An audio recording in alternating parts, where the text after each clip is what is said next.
Hello and welcome to another update video about XRP. We are taking a look here at the 4-day chart first, just briefly before we will take a deep dive into the microstructures.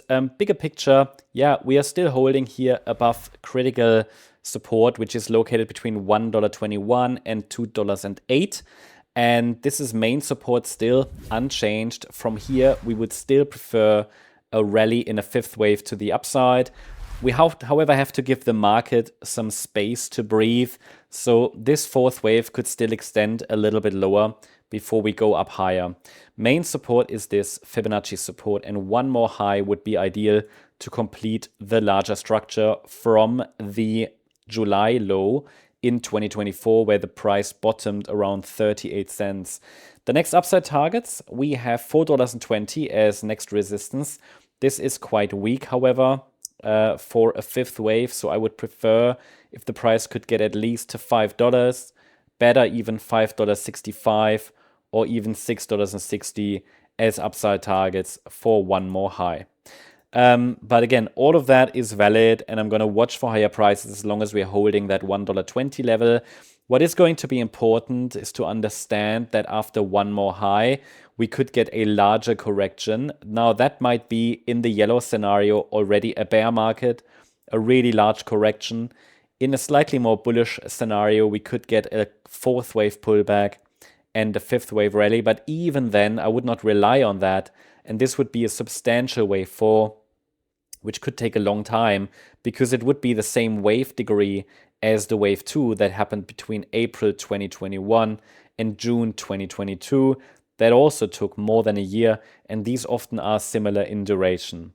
So either way, after the next high, I would expect a substantial price top has formed, but it's impossible to say where exactly it will form a top. We will stay close to that. We've got some levels to watch, but we will have to move up the support zones step by step as we climb higher.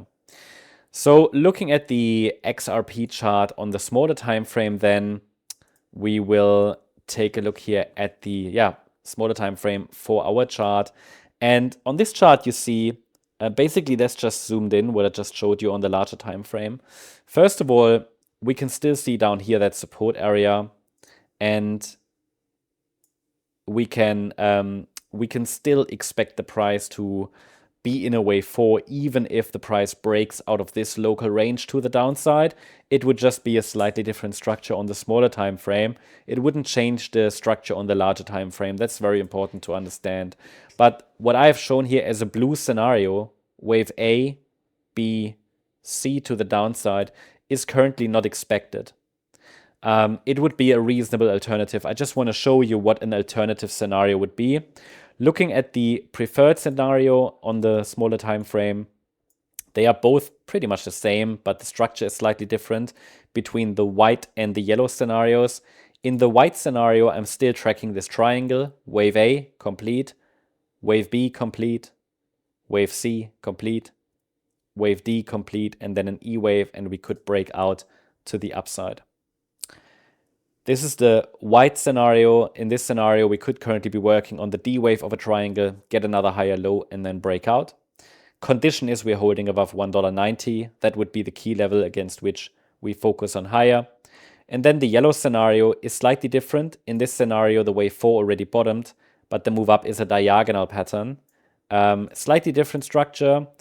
In practice, quite similar. It would be a wave 1, wave 2. We're now in a third wave. Wave 4, wave 5. And that third wave would, however, also be quite choppy and probably create an ABC structure. So you see, in practice, they will look quite similar. There is a micro support zone I am watching at the moment.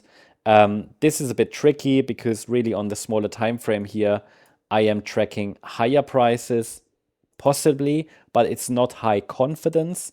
We have a micro support region here between $2.29 and $2.40. As long as this is holding, I'm going to watch for this move higher into the blue target zone between $2.65 and $2.90, but the microstructure could just shift a little bit. If we go a little lower, it might be a reset of that B wave.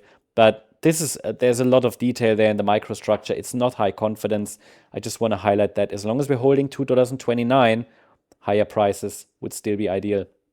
Below that level, it might be that we're already in the E wave of the triangle, actually. Yeah, I'll keep you updated about that. Hope you liked the update. If you did, please hit the like button, leave a comment, and subscribe. And if you really like the content, then please check out the channel membership. Thank you very much. Bye-bye.